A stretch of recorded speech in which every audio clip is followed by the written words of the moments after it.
le lendemain de mon anniversaire de mes 20 ans. Je chute de 4 mètres et je me brise 3 cervicales et une dorsale. Et à l'hôpital, ça a bougé, ça a refroidi et je perds l'usage de mes jambes. Un Gary qui est tout seul à opérer le sujet, mais qui a 4 adresses email pour faire genre, c'est une grosse boîte mais avec non, des prénoms j'adore. différents. Quand on m'appelait au téléphone, je changeais de voix. Les gens me prennent pour un fou. Et quand la vie t'enlève comme ça d'un coup un pilier, ça m'a complètement désorienté. Et à la fin, il vient me voir, il a les yeux en larmes. Il me prend dans ses bras et il me dit « Bravo pour tes mots, j'aurais adoré connaître ta mère ». Tomber de 4 mètres, rester paralysé, se relever, arrêter l'école, développer des boîtes en full autodidacte écranté, vouloir trouver des pièces pour son VTT et construire une machine de guerre e-commerce. En 2008, Gary Hansens lance Alltrix. Son objectif, créer la plateforme ultime pour les passionnés de vélo. Aujourd'hui, c'est une référence en France, en Europe, si bien qu'il a séduit Decathlon, qu'il a racheté. On racontera aussi en partie les dessous de cette vente. Bref, je m'attendais pas à aborder autant de choses aujourd'hui, mais quand on a commencé à préparer cette émission, je pense qu'on aurait pu parler encore 2 heures avant d'appuyer sur le bouton REC. Ce qui est certain, c'est que je suis peut-être un peu fatigué. Mon invité pour la première fois m'a proposé une vitamine C. Il m'a dit que ça ferait effet dans 10 minutes. Donc préparez-vous, ça va décoiffer. Ravi de t'avoir avec nous, Gary. Bonjour, merci, Je suis plaisir partagé. Très heureux des échanges qui vont venir. On aime bien montrer l'évolution des boîtes, des entrepreneurs, montrer que ça se fait pas toujours en un claquement de doigts, que les trajectoires sont pas que ascendantes et rectilignes. Quelques chiffres quand même, je trouve intéressants et ça parlera beaucoup. Tu démarres avec 3 000 euros. En année 1, en réalité effectuée sur 6 mois, tu fais 100 000 euros de CA. En deuxième année, tu atteins le million, puis 10 millions en cinquième année, à peu près au moment aussi tu vas lever 10 millions avec, pardonne-moi, Partech. Merci, Je passe effectivement de 0 à 10 millions en autofinancement du coup. Propre. Sympa. Pas mal. Pour atteindre, et ça aussi c'est propre, 100 millions en année 11, juste après le rachat par Decathlon.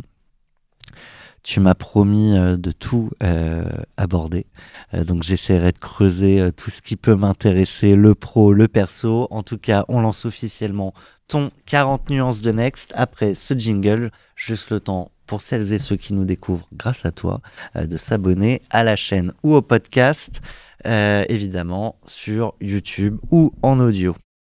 Feuille blanche.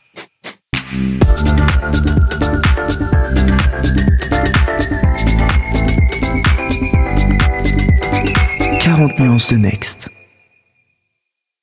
Pour te challenger aujourd'hui dans 40 nuances de Next, je retrouve Arnaud Cadré. Bonjour Arnaud. Tu es avec nous, banquier privé chez Neuflize OBC. Gary, je t'avais demandé une petite bio que je vais lire. 41 ans, 4 enfants, serial entrepreneur, fondateur d'Alltrix et d'Decathlon en 2024, donc c'est assez récent. Cofondateur de la French Tech Paris-Saclay, investisseur dans une 50aine de startups, 55 je crois pour être précis. Prix du jeune dirigeant de la technologie en 2015, autodidacte de l'année décerné par Harvard en 2019, premier lauréat du classement Choiseul Sport 2022, membre de quelques boards, dont Decathlon, Barnes, Artspur, je crois. Oui, effectivement. C'est beaucoup de choses en peu de mots. Je sais pas, non, je crois pas. Il y a beaucoup de sujets différents. Faut paralléliser, ça c'est sûr, mais j'ai commencé à entreprendre tôt, à l'âge de 21 ans. Les boards, ça me prend très peu de temps, mais c'est hyper nourrissant, dans les deux sens d'ailleurs, mais moi ça me nourrit beaucoup, dans les deux sens j'espère. Les 4 enfants sont arrivés en pleine trajectoire entrepreneuriale, donc ça chahute un peu. Oui, avant la session. Avant la session. Donc toute l'ascension dont on a parlé se fait avec des enfants bas âge qui maintenant ont un peu grandi, mais... Bah oui, parce que Gaspard, mon aîné, arrive à... J'ai 30 ans, donc la boîte en a 5. Et Pio, mon petit dernier, arrive en début de due diligence avec Decathlon. Donc toute la phase de montée d'adrénaline. Et en session, à la session, je pense qu'il a 4 ou 5 mois. Donc je dors pas beaucoup. Ben, on va y revenir parce qu'il y a quand même des moments à la fois clés qui mélangent le pro et le perso, et c'est ce qu'on aime aussi dans 40 nuances de Next, c'est montrer à quel point en fait la vie, il n'y a pas de vie pro, vie perso quand t'es entrepreneur, c'est une vie qui mélange tout. Porosité totale. On va quand même commencer par les débuts d'Alltrix. Même un peu avant ça, je vais me permettre. J'évoquais l'accident.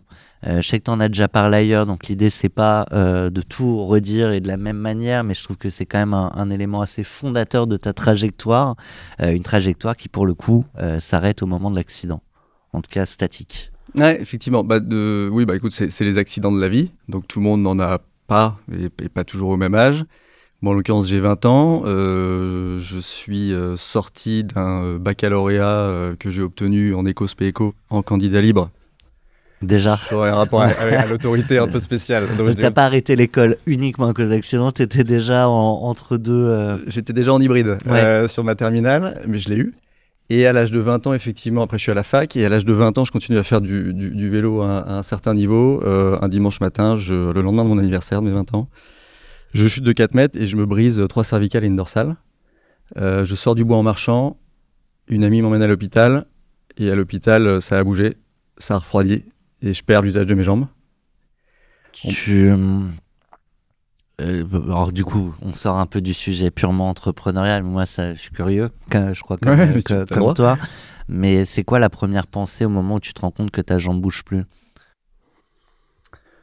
Tu sais, t'es dans un tunnel très spécial, c'est très anxiogène parce que la veille, tu fais la fête avec tes copains, t'es à la fac, t'as une petite amie, tu fais du sport, enfin tout se passe bien, t'es jeune, t'es insouciant. Et là, t'as un truc qui te tombe dessus ou t'as un accident. Je m'étais déjà fait mal plusieurs fois, j'ai eu des multiples fractures partout, mais jamais de cette sévérité. C'est pas la même chose, ouais.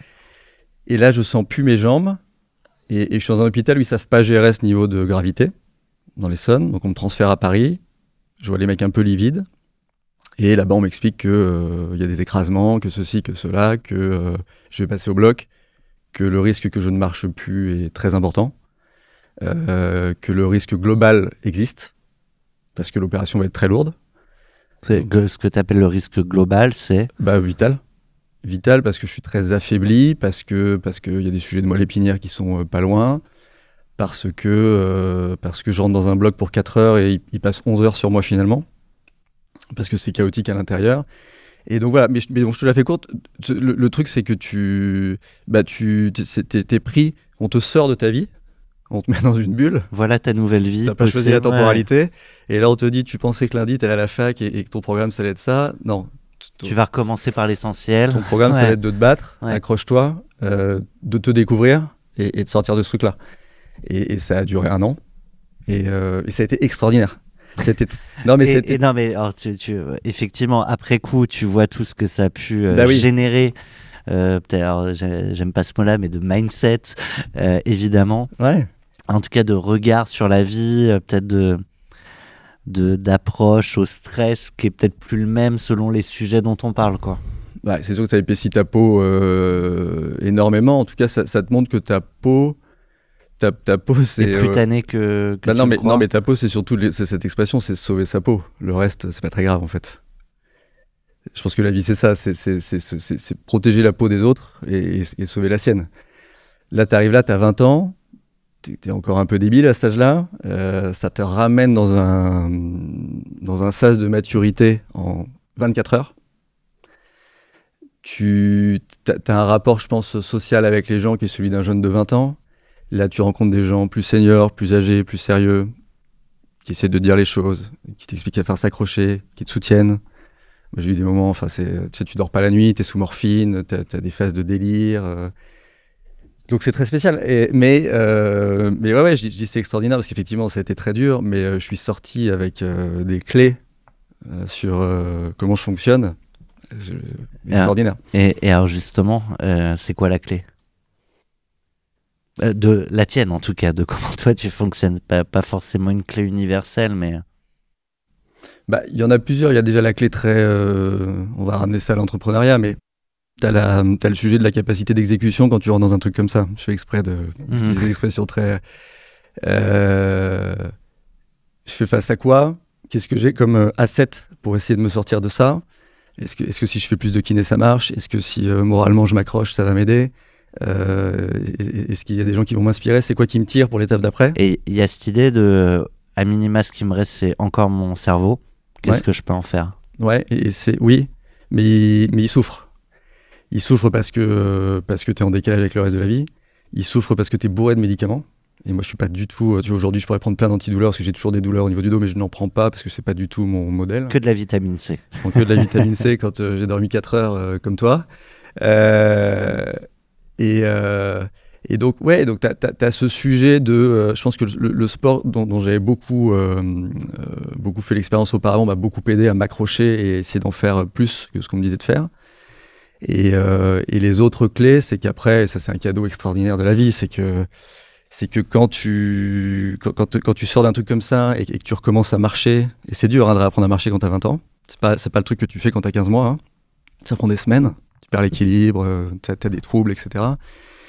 C'est une victoire extraordinaire, donc après chaque moment de la vie sympa est une victoire, et tu cours après ces victoires-là en permanence et tu croques. T'as 4 enfants, je sais pas si t'as l'occasion de voir tes enfants se lever pour la première fois et tenir à peu près stable. T'as cette magie dans les yeux qui se passe, genre je suis capable de faire ça. Ouais. Quand t'as 20 ans et que tu sais que t'as su marcher, que tu n'as plus pu le faire et qu'à nouveau tu le refais, est-ce que c'est...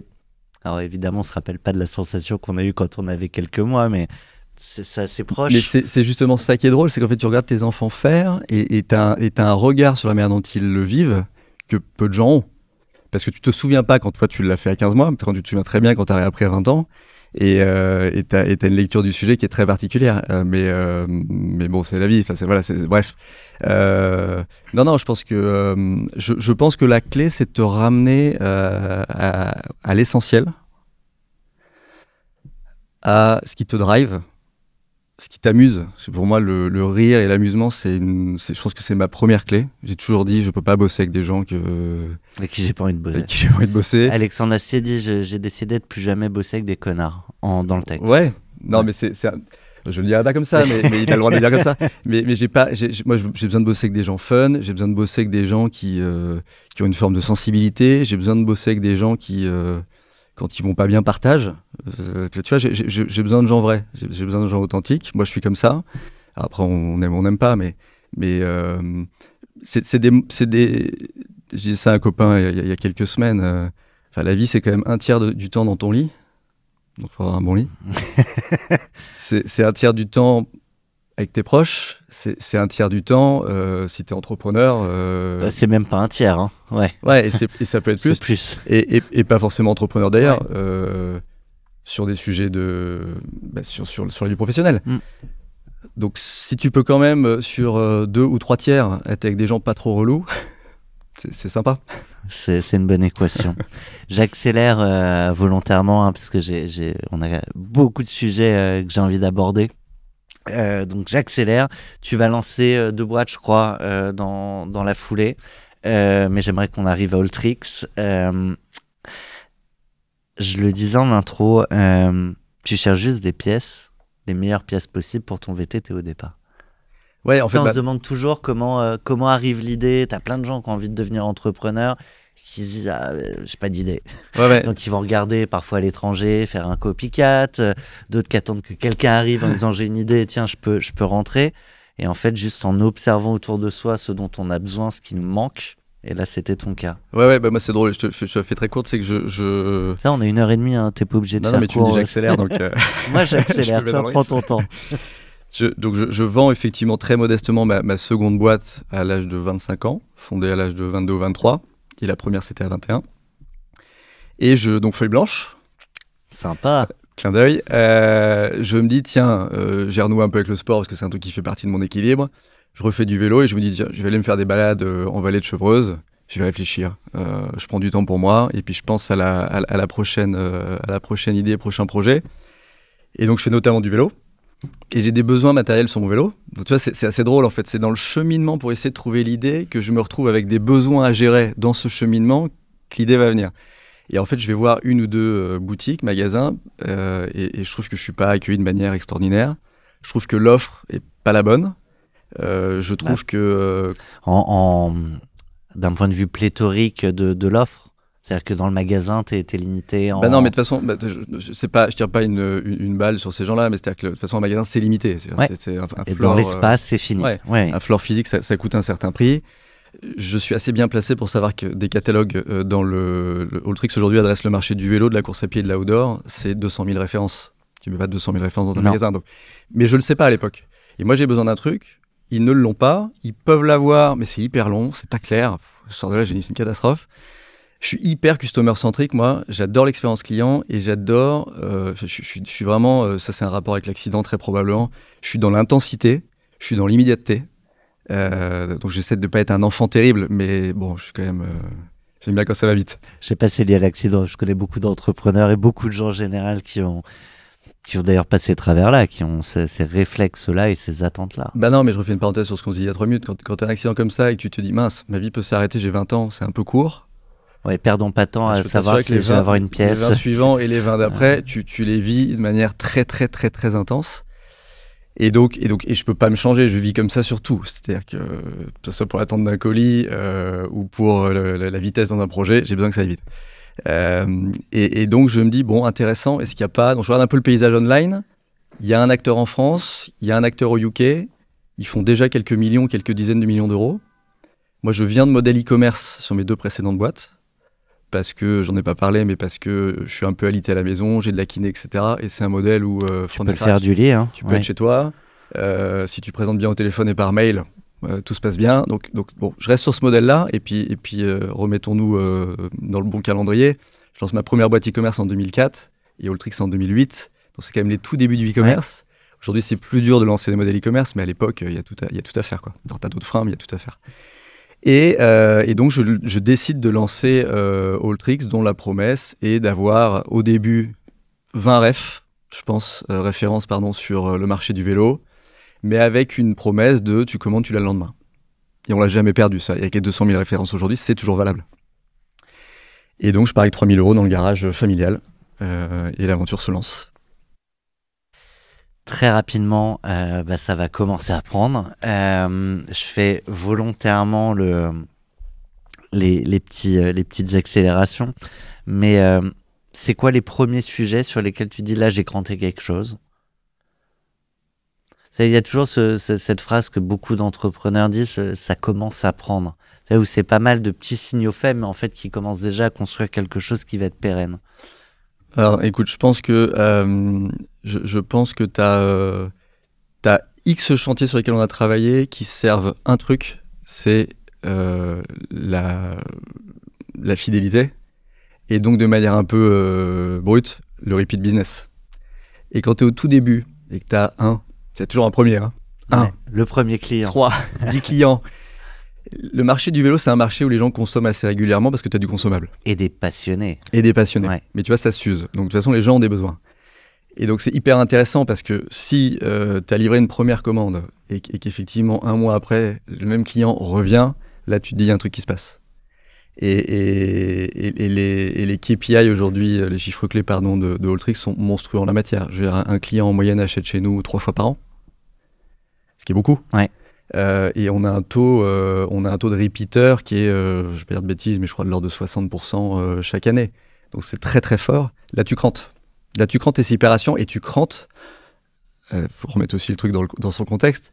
Tu crantes avec un Gary qui est tout seul à opérer le sujet, mais qui a 4 adresses email pour faire genre c'est une grosse boîte avec des prénoms différents. J'adore. Tu crantes avec des colis qui partent dans des cartons Bureau Vallée, mais pas que j'ai acheté à Bureau Vallée, que j'ai récupéré derrière Bureau Vallée parce qu'il les jetait de fournisseurs.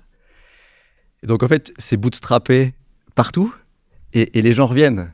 Et donc là, tu te dis, bon, dès que je vais avoir un peu plus de moyens et que je vais pouvoir mettre du vernis sur tout ça, a priori, ça devrait tenir. Après, j'ai 8 adresses email. Voilà. Ouais. Je suis devenu schizophrène. Non, tu sais que quand on m'appelait au téléphone, je changeais de voix. Les gens me prennent pour un fou. Mais j'adore, mais c'est fabuleux les débuts en fait, quand tu repenses à tous ces petits trucs qu'on met en place pour avoir l'air plus crédible. Mais moi je suis un joueur, j'adore, mais je suis un gentil joueur, c'est-à-dire je suis toujours bienveillant, j'adore les twists un peu malins, et l'idée c'est de faire de mal à personne, tu vois. Oui. Et donc c'est quoi les personnages? Tu les as encore un peu en tête? Bah oui, j'ai plus forcément les prénoms. Je sais qu'il y avait un Mathieu, qui n'existe pas du coup, Enfin, c'était moi. Donc Gary existait bien, parce que j'ai changé aussi avec les fournisseurs et compagnie. Je me souviens plus des autres prénoms, mais évidemment il y avait que des mecs parce que bon, en termes de voix, je modifiais un peu les voix, mais je maîtrisais pas. Mais t'étais déjà international une fois. Ouais, exactement. et non, et pour te répondre, j'avais été chercher chaque fonction de clé d'une boîte, même si elle est jeune, pour montrer qu'il y a un peu d'assises. Donc il y avait une personne en charge du service client. Il y avait une personne en charge du service après-vente et de la garantie. La facturation. Il y avait le fondateur, donc en l'occurrence moi, c'était le rôle le plus facile à jouer. Et peut-être la compta, effectivement, ou la facturation. Bon, je ne l'ai pas fait très longtemps parce que c'était épuisant. T'as jamais eu à passer de l'expérience client à je vous passe le fondateur? Mais si. Non, mais je te dis, c'était drôle. Mais je me suis jamais fait prendre. C'est-à-dire que il y a prescription, mais j'avais des clients qui appelaient, qui avaient eu un souci, ça arrive, et c'était la 4e fois dans la journée, et c'était usant parce que j'étais en train de gérer le sujet avec, je sais pas, la Poste ou en parallèle, et j'avais plus le temps. Donc là, oui, allô, enfin, Alltrix, bonjour, et là, la personne capte que c'est ma voix, Gary, et il dit bonjour, je vous ai eu ce matin, et là, tu changes tout de suite ta voix. Et ça perturbe la personne et tu vois, elle se dit bon bah effectivement je me suis planté, c'était pas lui. Non, je suis désolé, écoutez, c'est Mathieu, Gary est en rendez-vous, est-ce que je peux vous aider? Ah oui, mais qui me rappellerait? Je prends le message, il vous rappellera probablement demain matin parce que je sais qu'il est très occupé cet après-midi. Bam, clac. J'ai gagné 5 heures, je repartais dans une discussion de 15 minutes, j'avais pas le temps, et donc j'ai trouvé quelques échappatoires de cette manière-là, mais c'était jamais méchant. Et la même phrase avec les 2-3 voix différentes, ça donne quoi? Ah, tu veux que je te fasse une imitation là? Non, j'ai perdu ça, je fais plus des années. Alltrix, bonjour. Écoute, j'adore. Je crois que Je l'avais raconté dans un autre podcast, au même titre que je laissais dans les entrepôts un peu plus tard des cartons vides au-dessus de la hauteur d'homme. Donc que tu pouvais pas vérifier quand des fournisseurs venaient pour voir qu'il y avait quel était le volume qu'on était capable de faire, si la structure était solide, etc. Et rentrer dans un entrepôt où c'était plein à craquer, donc on se disait ils ont 15 millions d'euros de stock, il y a probablement 1,5 million en fait, et l'apparence de beaucoup plus. Et ça on en rigolait avec des fournisseurs à qui on l'a dit plus tard, et enfin là ça fait partie des sujets. Mais c'est marrant, tu vois, quand j'ai rejoint le groupe Decathlon, Jean-Marc Lemierre, qui est le CFO du groupe, m'a souvent fait intervenir auprès des équipes Decathlon sur la frugalité. Et ce que la frugalité permettait en termes de créativité. Ouais. Et t'as que ça au début. Et c'est pour ça qu'il y a plein de cartons Bureau Valais maintenant chez Decat. Non. Donc ça, c'est les débuts. Va arriver quand même un moment, je parlais de tous les chiffres que vous avez crantés année après année, la levée de fonds. Il y a un moment qui va être un peu clé, où objectivement, ça se joue à pas grand-chose de planter la boîte à quelques mois. Je veux bien que tu me reparles de ce moment-là et en fait du contexte qui amène une boîte qui grandit, qui a des clients, qui a du repeat, en fait, à peut-être être short sur le cash. Ouais, bien sûr. Donc, parce que je pense que dans toutes les histoires, il y en a. Écoute, alors la mienne, c'est 2017. Donc je redonne un peu de contexte aussi. Alltrix, c'est une histoire assez frugale en termes de cash et de levée. On s'est beaucoup autofinancé parce que moi, quand je sors et que je transmets les rênes l'année dernière, on fait 240 millions de volume d'affaires en euros. Et en tout, on aura levé 10 millions dans notre histoire. Donc le cash management est très sensible et plutôt pas mal géré, mais est très sensible. On n'a pas levé 500 millions ou 40 et j'ai les soutes pleines pour faire face à tout ce qui peut arriver. Et donc en 2017, c'est la vie d'une entreprise aussi. Le marché commence à consolider un peu. Je pense qu'on doit faire 50-60 millions de chiffres. T'es approché? Je suis approché par un homologue à nous, mais qui est beaucoup plus gros, qui doit faire 250 millions, je pense, à l'époque, et qui nous dit les amis, on vous adore, vous êtes sur un territoire qu'on a du mal à adresser, la marque est sympa, on la gardera, voilà toutes les synergies qu'on peut vous proposer, vous allez faire un peu de cash out, ça va être une super histoire, discutons. Donc bon, on ouvre la discussion qui est longue, donc je pense que là j'ai appris, parce que c'était la première pour moi, c'était déjà trop long pour que ça se passe bien, et ça on me l'a dit 10 fois derrière. Quand c'est une évidence, ça va vite. C'est quoi long? Eh bien, écoute, je donne la conclusion à la fin, mais je vais me faire planter, moi, en fin d'année. Je pense qu'on commence à discuter en mars-avril, ce qui est trop long. Ah oui. Ce qui est trop long. Mais tu sais, t'es embarqué dans un truc où on te dit, tout le monde est dans son run opérationnel, Tu sais que tu n'as pas le temps de gérer les discussions, donc tu imagines bien qu'ils n'ont pas le temps non plus. Là, tu délègues pas un avocat, un banquier d'affaires Un peu, mais quand il faut pitcher la boîte faut y aller. L'avocat, quand tu vas te marier avec ces gens-là et que tu seras 5 ans avec eux, il sera plus là, lui. Hein. Ouais. Donc tu es quand même là dans les discussions. Faut être là. Tu as besoin de comprendre. C'était des Allemands, tu vas les visiter là-bas, il y a du temps de déplacement, il y a tout ça. Il y a les cultures qui sont pas les mêmes, donc il faut apprendre à se comprendre, à se connaître. Les mecs étaient brillants, hein, mais bon, bref, ça dure assez longtemps, mais on a effectivement, j'ai plus leur nom, mais je pense qu'on se fait évidemment accompagner dans le process par des avocats ou une banque de M&A. Et en fait, ce que je suppose, mais je confirmerai sur la fin, c'est qu'on n'est pas les seuls avec qui ils discutent. Et ils discutent avec donc d'autres concurrents à nous. Et en fait, je pressens qu'on est quand même leur préféré, sauf que les autres ont vraiment besoin de vendre. Donc, sont prêts à baisser un peu le prix. Ouais, et puis surtout, c'est plus les fondateurs qui détiennent la boîte, c'est déjà détenu par un groupe. Et le groupe revoit son portefeuille et casse le prix. Et donc tu vas pas t'aligner, t'as aucun intérêt à le faire. Bah, moi, je n'ai pas envie, et les fonds avec lesquels je suis déjà n'ont pas envie, et puis ça n'a pas de sens. Sauf que, il s'est écoulé 8 mois, sauf que je n'ai pas écouté ce qu'on m'a dit à ce moment-là, c'est-à-dire, Gary, ne défocus pas le run. Parce que tu sais pas ce qui se passera. Et inévitablement, tu es défocusé, et inévitablement, sur des décisions stratégiques, standalone, t'aurais dit, on prend l'option B. Là, tu te dis, ah bah ouais, mais si on prend l'option B, c'est quand même trop dommage, parce qu'ils ont 2 ans d'avance sur nous. On va le faire comme ça, donc on prend la C, et puis on reviendra sur la B dans 6 mois quand on sera à leur côté. Donc tu prends pas les bonnes décisions. C'est une année assez charnière pour nous de croissance, donc j'aurais eu besoin de lever un peu de cash à ce moment-là. Je ne le fais pas parce que le cash doit arriver avec l'opération. Et ça, on choisit pas toujours le timing, donc on sent le truc par un peu... parce qu'on est quand même à la rédaction on est même plus sur la term sheet, on est après, hein, on est sur le SPA. Pour le deal, hein. Ça va très très loin. Hein. Pour moi, c'est fait. Hein. C'est le contrat de mariage final. Jamais vendre la peau de l'ours. Ouais. Et donc, accrochez-vous bien. Je fête Noël comme beaucoup de gens le 24 au soir. Je fais des Legos. Mais c'est tellement commun. je fais donc du coup des Legos le 25 décembre. Et le 26 au matin, j'ai un coup de fil. On me dit le deal est cuit. Ils font plus. Qui te le dit? Avocat. Nos avocats.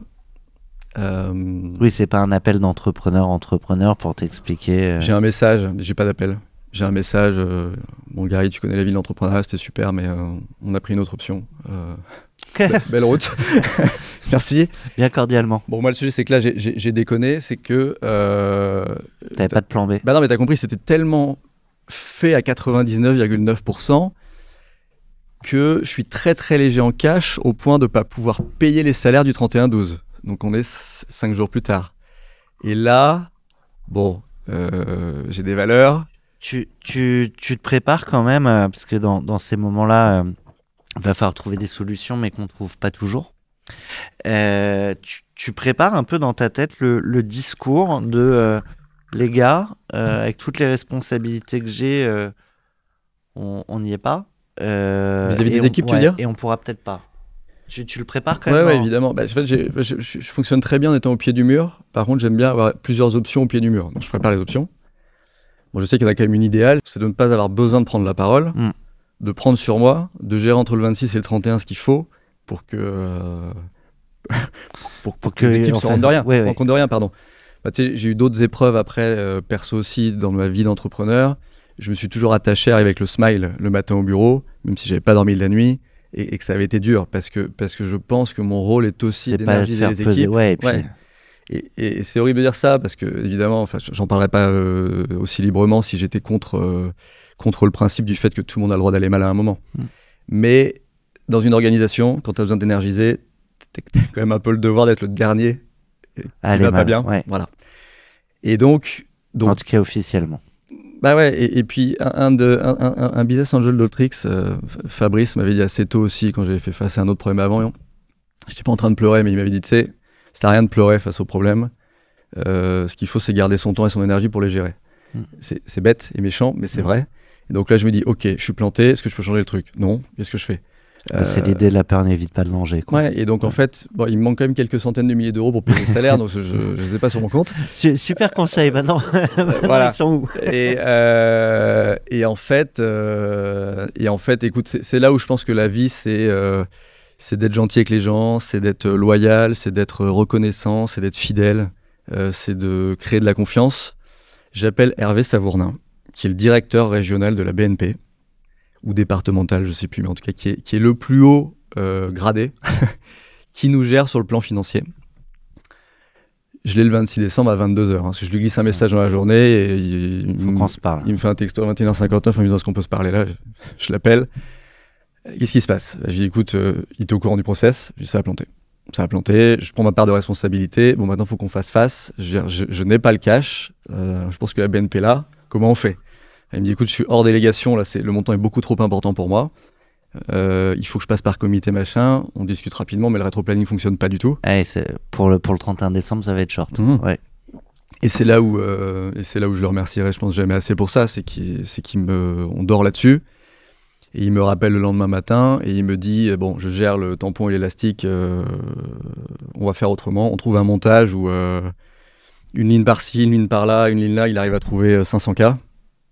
Et il me dit qu'en revanche, je me plante pas. Il faut que dans 3 ou 4 semaines, ça soit revenu, quoi. Ça, c'est du cadeau de Noël. Bah, c'est un cadeau de Noël. Mais un cadeau de Noël, tu peux l'avoir sans le mériter. Ouais. C'est vrai. Parfois. T'as raison. Là, j'insiste sur le fait que... C'est le papa qui parle, là. Ouais, trop gentil. J'insiste là sur le fait que c'était pas... il ne me devait rien. Mais la relation qu'on avait et le fait que sur des tout petites choses ou des choses plus importantes... De confiance. Chez Decathlon, on dit « je dis, je fais ». J'ai toujours été avec Hervé dans une relation où ce qu'on lui avait dit, on l'a fait. Et donc là, je lui dis « Hervé, tu les auras. Je ne sais pas encore comment, mais je vais trouver les ressources et tu seras remboursé dans 4 semaines. » Il a appuyé sur le bouton. Bon, voilà, donc jamais se défocuser, jamais penser que c'est fait tant que c'est pas fait.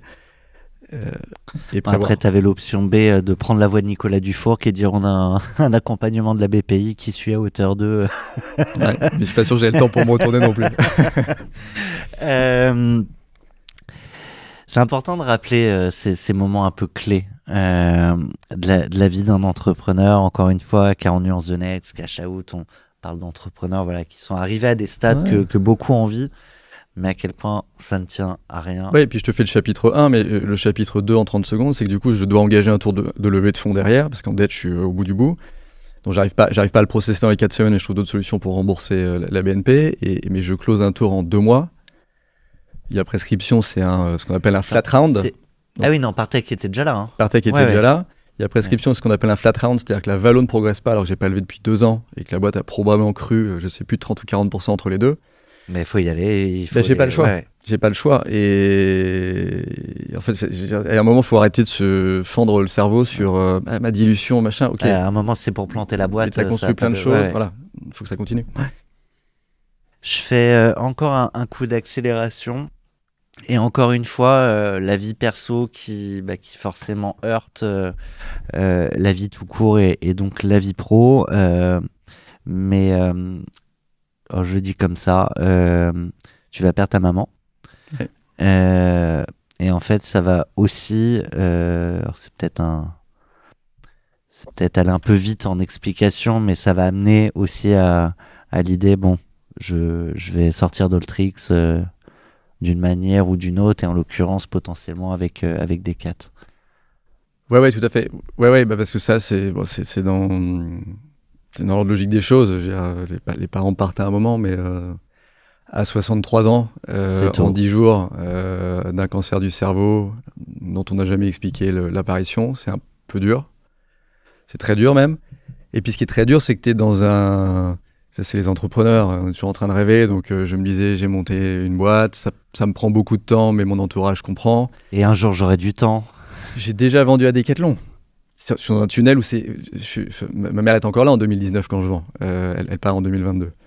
Donc moi, je sais à quel moment je sors. Je sais que j'aurai plus de temps. Je sais que j'aurai des moyens différents, pardon. Donc je sais que je pourrais vivre différemment. Et tu repousses. C'est vrai que tu repousses, mais que tu te projettes en disant dans 3 ans, avec mes enfants, ma femme, mes parents, je vais pouvoir les emmener voyager, faire ceci, faire cela. Et quand la vie t'enlève comme ça d'un coup un pilier, même si moi j'ai, par l'histoire qui est la mienne dont on a parlé, j'ai toujours tout fait avec une autonomie totale. Je parlais des trucs à mes parents après parce que sinon ils avaient peur de ce que j'entreprenais. Donc, mais mine de rien, tu sais, c'est un peu le phare en mer qui est là. T'as pas besoin de venir t'as marré dessus, mais même s'il est loin, ça t'oriente. Et ça m'a complètement désorienté. Et puis en plus, ce qui m'a doublement fracassé, je pense, c'est que j'ai horreur de l'irréversibilité. J'ai horreur de ne pas essayer de trouver des solutions. Donc en 10 jours, je me suis démené. En 24 heures, j'étais en contact avec un mec formidable qui s'appelle Fabrice André, qui est un des patrons de l'oncologie européenne, directeur de la recherche de Gustave Roussy, à qui je dis voilà, on en est là, on n'a plus rien à perdre. C'est quoi les options, des traitements expérimentaux? Ouais, il regarde les éléments médicaux de ma mère, me dit bon, effectivement, il y a, sur le papier de ce qu'on fait aujourd'hui, il n'y a plus rien à faire. Donc je lui dis ok, mais de ce qu'on fait demain, est-ce qu'il y a des choses à faire? Est-ce qu'en termes de bêta, test, science, on peut tester des trucs? Je discute avec ma mère qui commence à perdre vraiment la tête parce qu'elle a des hémorragies cérébrales. De ça, qui me dit Gary, je te fais confiance. Et tu vois, j'essaie d'articuler tout ça. Et en fait, on lui avait donné 6 mois le 10 avril. Et elle est partie, le 14, en l'occurrence, elle est partie en 6 jours d'une hémorragie du cerveau en pleine nuit. Et je me retrouve le lendemain, moi qui aime bien prendre des décisions, à devoir prendre celle d'arrêter les machines pour la laisser partir parce qu'il n'y a plus rien à faire. Et c'est une décision que tu portes, je pense, toute ta vie. Et c'est pas tout à fait le schéma dans lequel j'avais envie de m'inscrire. Et donc c'est très violent. Et tu parallélises, je reviens à des choses pardon plus... Ouais, non, mais je reviens à la vraie vie parce que la vie continue. Donc tu mets un temps pour encaisser et apprendre ça, mais t'as une boîte à côté. Je suis solo founder. C'est ce que j'allais dire. Je suis solo founder, j'ai 350 collaborateurs. Ils ont besoin de moi. On s'entend bien. C'est une boîte qui tourne toute seule aussi, mais ils ont besoin de moi. Je dois être là. Donc c'est dur. Donc en fait, il y a plusieurs trucs qui se passent. C'est que le premier, il faut que je fasse attention à mon entourage. Et tout le monde compte sur moi parce que je suis un peu l'élément fort de la famille. Il faut que je fasse attention à l'aventure entrepreneuriale. Et là, je dis tout de suite à 2 membres très très importants de l'organisation, d'Altrix, qui s'appellent Stéphane et Nicolas, qui deviendront co-CEO un peu plus tard. Je leur dis, écoutez les amis, bon, je vais pas très bien, ils l'ont vu. Je leur dis, par contre, là, il faut que vous soyez très durs avec moi quand même. Et c'est dans notre intérêt, c'est que si vous pensez à un moment que je déraille, ou qu'il y a un discernement, ou des décisions que je suis en train de prendre qui sont plus là, dites-le moi, et je pars me reposer 10 jours ou 3 semaines si c'est nécessaire, mais il faut pas qu'on déconne. Et donc en fait... Parce que là, pour remettre ça dans le contexte rachat Decathlon, alors, je suis allé un peu trop vite là, mais à ce moment-là, Decat est à 49%. Non, Decat ou déjà a pris la... Ouais, moi je suis encore majoritaire, j'ai 51%, et ma volonté, même si c'est pas le schéma habituel de Decathlon, c'est qu'ils deviennent majoritaires pour qu'ils soient vraiment engagés dans le temps. Et donc, ils sont à 70%. Ok. Et donc, avec tous les enjeux aussi de earn-out et puis de... Pour revenir à ta question sous-jacente, c'est qu'on fait le deal en septembre 2019. Je vends ma majorité, entre guillemets. On part sur un earn-out qui est long, avec des fenêtres de sortie entre 4 ans et demi et 6 ans et demi. Je sais que tu connais notre format cash-out où je pense qu'on aura le temps de vraiment tout raconter de ce deal, mais... C'est long. Enfin, beaucoup d'entrepreneurs te diront que ça peut être très long. C'est pas... Ouais, non, mais usuellement, c'est très long. Il faut savoir que tous les cash-out moyens se soldent entre 6 mois et 2 ans, que beaucoup de fondateurs se font sortir plus tôt, et que beaucoup d'histoires se passent pas très bien. Moi, ça s'est passé de manière top. Ouais. J'ai pas vu le temps passer, et j'adore Decathlon et ses membres. Mais ce truc-là, le départ de ma mère me met un gros coup de bambou, et je décide donc de sortir sur ma première fenêtre, ce qui était prévu pour personne, y compris moi, en début d'année dernière. Voilà, pour souffler. Mais je regrette pas parce qu'en fait la boîte va bien, ça m'a forcé. Je pense que c'est dur aussi, je passe 20 secondes là-dessus parce que je pense que c'est un moment important. Ouais, tu sais jamais quand c'est le bon moment. Et en fait, si la décision te revient, je pense que c'est hyper dur à prendre. Là, la décision, elle m'a été un peu poussée par la vie. Et en fait, j'en suis ravi parce que ça m'a aussi montré que j'avais réussi à structurer une boîte avec des gens formidables. Évidemment, j'ai pas tout fait tout seul, mais à structurer une boîte qui a été transmise à un groupe, à un management, à des équipes, à un écosystème et un marché, et qui va très bien. Et c'est canon. Il y a, on parle souvent de la relation avec le le repreneur, où tu disais effectivement, des fois le dirigeant se fait sortir, des fois c'est lui qui part. Il y a toujours deux versions d'une même histoire et souvent chacun a raison. Mais Decathlon, c'est une boîte familiale. Et en fait, ça va pas être que des mots. Tu vois, on parle là dans cette séquence-là, tout à l'heure quand on échangeait un peu, le jour de l'enterrement de ta maman, il y a quelqu'un qui est là, discret, mais qui est là. Ouais. Ouais, c'est vrai. Mais rien ne l'oblige. Non, mais je te redonne 3 éléments et on parle de celui-là parce que c'est. Mais dès le départ, je le sens en fait et je trouve ça dingue, c'est que on n'a pas closé encore le deal avec Decathlon. Que je discute avec Franck Vigo, qui est un des DG délégués monde du groupe à l'époque, qui gère que le M&A maintenant, qui prend la décision du deal Autrix. Et en fait, on processe avec les avocats un truc assez long, la due diligence, etc. Et les gars de la due diligence me font fissurer de l'intérieur sur leurs questions à un moment. Et je me souviens d'un call assez tardif aussi, où j'ai Franck un soir par WhatsApp, à qui je dis, écoute Franck, ça m'épuise. Je pense qu'on va arrêter là parce que il faut que je mette mon énergie ailleurs. Et tu avais connu le fait de trop mettre ton énergie aussi sur un deal qui peut planter. Bien sûr, mais je sais très bien aussi que quand je dis ça, j'y crois moi-même pas à fond parce que j'ai pas envie que ça plante, mais qu'à un moment, il faut remettre un peu de pression dans le tuyau quand même. Franck m'appelle à 23h et il me dit, écoute Gary, qu'est-ce qui se passe? J'ai dit, écoute, on me questionne là-dessus, on en a déjà parlé, là-dessus il y a des doutes alors qu'il y a 0 sujet, honnêtement j'ai pas le temps et je suis en train d'abîmer le run opérationnel d'une boîte que j'ai envie de racheter sur des trucs qui sont... des mecs qui sont en train de faire du zèle en face pour vous facturer. Moi, c'est pas mon sujet et j'ai pas le temps pour ça. Donc, écoute, soit on procède différemment, soit je pense que ça va vraiment me faire saturer à un moment. Et là, il me dit, OK, je gère. Due diligence terminée. OK. On passe au next step. Le soir, mais au téléphone, il te dit c'est bon. Je n'aurais plus jamais aucune question sur l'audit, sur la partie récente. On avait eu un Q&A avec beaucoup de questions. Oui, avant. Oui, t'as pas fait ça le premier jour. Terminé, et parce qu'il sent en fait que il y a un entrepreneur en face, il a besoin de lui, c'est un humain, et à un moment, il y a des trucs que t'as pas envie de faire, et s'il y a plein d'autres choses qui montrent que t'es quand même un mec vachement sympa, et qu'il y a plein de trucs que tu peux faire, on va pas t'ennuyer avec des trucs que t'as pas envie de faire. Intéressant. Les autres sujets après, c'est que je perds ma mère le 21 avril et à 14h24 et il s'avère que j'ai un appel de Decathlon que c'est pas du tout, ça se passe en 10 jours, je les ai pas tous les jours au téléphone, à 15h de Franck qui m'appelle pour un sujet, pour regarder un dossier, etc. À qui je dis, Franck, écoute, je suis à genoux devant le parvis de l'hôtel Foch, je viens de perdre ma mère il y a 30 minutes. Il me dit qu'est-ce qui s'est passé, etc. Donc je lui explique, je suis fracassé, mais je suis sous le coup de la sidération, donc je comprends pas encore tout ce qui se passe. Évidemment, il me laisse tranquille au bout de 2 minutes 30 en m'embrassant, entre guillemets, on va dire si je le formule comme ça.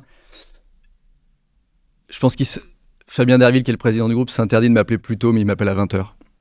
Il me dit, écoute Gary, j'ai appris ce qui t'arrive, c'est effroyable, je suis à tes côtés. J'imagine que les obsèques auront lieu la semaine prochaine, je serai en Turquie. Je suis avec toi, tu m'appelles quand tu veux, on est là, on n'est pas juste là pour les sujets qu'on connaît au quotidien, on est là. Aussi là pour ça. Et ça me touche énormément, et donc le troisième point dont tu parlais, c'est que là on en revient à Franck. Franck il habite la plupart du temps dans le Nord parce que le groupe est là-bas, on enterre ma maman dans les Yvelines à Chevreuse, là où j'ai grandi, et Franck est assis au fond de la salle le jour de la cérémonie. Je sais pas qu'il est là, on m'a pas prévenu, et je croise son regard. J'ai pas vu qu'il était là quand je fais mon discours, mais je déroule mon discours, et à la fin il vient me voir, il a les yeux en larmes, il me prend dans ses bras et il me dit bravo pour tes mots, j'aurais adoré connaître ta mère. S'il n'y a pas plus et tu te dis, c'est là où tu te dis que la vie, c'est ça, c'est la porosité dont on parlait au départ, c'est que, on n'a pas parlé, mais un an avant mon process, tu vois, avec Decathlon, on est approché par un autre grand groupe du sport, et quand on est en discussion avec eux la journée, moi la nuit, je suis en réanimation cardiaque avec un de mes fils, qui a une malformation qu'on a détectée à la naissance, et qui a 7 jours de vie, qui se bat pour survivre, et je dors à l'hôpital la nuit et je gère le business le jour. Et tu as des gens qui sont pas sensibles à ces choses-là. Chez Decathlon, les gens sont entiers et la porosité est connue et appréciée et superbement encouragée. C'est une boîte familiale. Je pense que ça joue beaucoup. Ouais, effectivement, ça l'est. Et c'est probablement effectivement ça qui est un terreau énorme sur cette partie-là. Ouais. On se rend compte au fil des épreuves de la vie qu'on a le cuir plus tanné que ce qu'on croit. C'est-à-dire qu'on a des ressources souvent insoupçonnées. Et enfin, de tout ce que tu racontes depuis tout à l'heure, on n'est jamais prêt à vivre ces moments-là.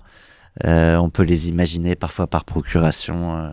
Tu parles de la mort de ta mère. Je pense que n'importe qui n'a pas perdu sa mère s'imagine ça, perdre sa maman. Enfin, ce serait... Ouais, et la réalité, c'est que quand tu le vis, c'est pas pareil. Tu te rends compte que ce que tu imaginais, c'est 1/100 de ce que tu vis. Mais on en a assez parlé. Voilà. Mais c'est pas un truc qu'on a envie de vivre.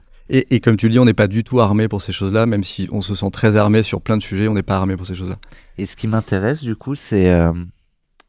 parce que là, en plus, tu n'avais pas le choix quand tu as des associés. Tu peux toujours te reposer à tous les moments, même quand il n'y a pas des grosses épreuves. Tu as des moments où tu es plus bas, des moments où tu es plus haut, où chacun tire l'autre au bon moment. Là, tu es tout seul. Et donc, dans toutes ces phases, à la fois pro, perso, où c'est dur, moi, ce qui m'intéresse, c'est comment tu vas chercher la ressource. Et en fait, c'est quoi est-ce que c'est j'ai pas le choix parce que la responsabilité, ou est-ce que j'ai pas le choix sinon je vais partir en vrille? Enfin, c'est quoi le petit moteur qui permet en fait de tenir et en fait de continuer surtout?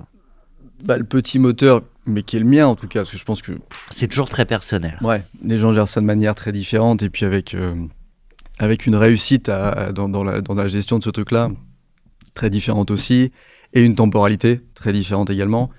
Moi, ce qui m'aide, je pense, depuis 21 ans maintenant, c'est l'épisode accident. C'est que... Je suis en vie ou pas. Je suis en vie ou pas, je sais ce qu'est la valeur de la vie. Ma mère avait une joie de vivre extraordinaire qu'elle a pu me transmettre. Et en fait, je suis très pragmatique. C'est dur ce que je vais dire, mais ça m'a tellement aidé. C'est-à-dire qu'elle a eu son problème, j'ai essayé de me battre pour l'aider, ça n'a pas fonctionné, elle est partie, et je ne peux plus rien faire.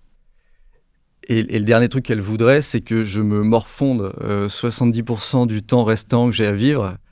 Enfin, le dernier truc qu'elle ne voudrait pas, c'est ça. Parce que c'est pas ce qu'on veut pour ses enfants, donc je vis. Donc je vis, et je vis toujours à 1000%. Et je pense que c'est le plus beau cadeau que je pourrais lui faire si elle le voit. Vous le voyez. Ouais. Si tu la connais pas, je t'invite à écouter Vivant de Ben Mazué. Ok. À écouter. Ouais. Une lettre de sa mère venue de là-haut. Ouais. D'accord. Voilà. Ouais. À laquelle il va répondre. Ouais. Tu parlais de ce qu'elle avait pu transmettre. On a parlé de la session à Decathlon, évidemment. Il y a toujours cette question quand on projette un deal, c'est qu'après il y a une transmission, mais on l'entend déjà à travers tes mots, la transmission elle n'est pas que financière, il y a plein d'autres choses qu'on peut transmettre, en tout cas j'espère, et il me semble que c'est la question vers laquelle tu voulais aller, Arnaud. Oui, tout à fait, Thomas, merci. Gary, ma question porte sur des questions d'héritage, transmission. À la banque Neuflis OBC, on est très sensible à la nouvelle génération. Toi, tu es l'heureux papa de 4 enfants. Ma question, c'est quelles sont les valeurs que tu souhaiterais qu'ils retiennent de toi? Des valeurs de travail, notamment. Et est-ce que tu les pousserais à l'entrepreneuriat? Très bonne question. Surtout, je suis autodidacte. Tu le sais. Écoute, c'est particulier parce que donc j'ai 4 garçons qui sont très rapprochés, ce qui est assez fun d'un point de vue management des enfants, parce qu'on en a eu 4 en 5 ans. Tu parles de management des enfants. Je fais exprès. On parle, mais il y a un peu de ça quand même parce que tu es obligé de gérer le pro, le perso et ce projet d'accompagner des enfants, qui est quand même un truc très particulier. et où tu as une responsabilité qui est totale envers eux. Alors, ce qui est marrant, c'est que les 4 sont assez différents. J'en ai un qui est très taiseux, qui lit beaucoup, qui n'a pas besoin de beaucoup travailler à l'école. C'est l'aîné, il a 10 ans, il est tout petit encore, mais et c'est assez fluide. D'autres qui ont besoin de plus se pencher sur les sujets, etc. Bon, ce que j'essaie de faire de manière générale, c'est évidemment, oui, je les laisse rêver, parce que ça, je trouve que c'est extraordinaire, et moi, je fonctionne comme ça. Alors, il faut essayer de rendre les choses tangibles derrière, mais je les laisse rêver. Donc là, on me parle beaucoup d'astronautes, de joueurs de foot, etc., mais je les laisse rêver.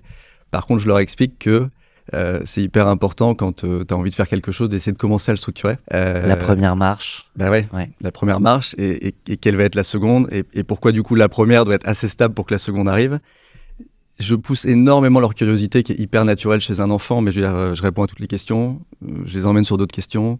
Marin, qui est mon second, il adore la cuisine. À chaque fois qu'on va dans un restaurant, je demande si on peut aller visiter la cuisine, je l'emmène, il pose des questions.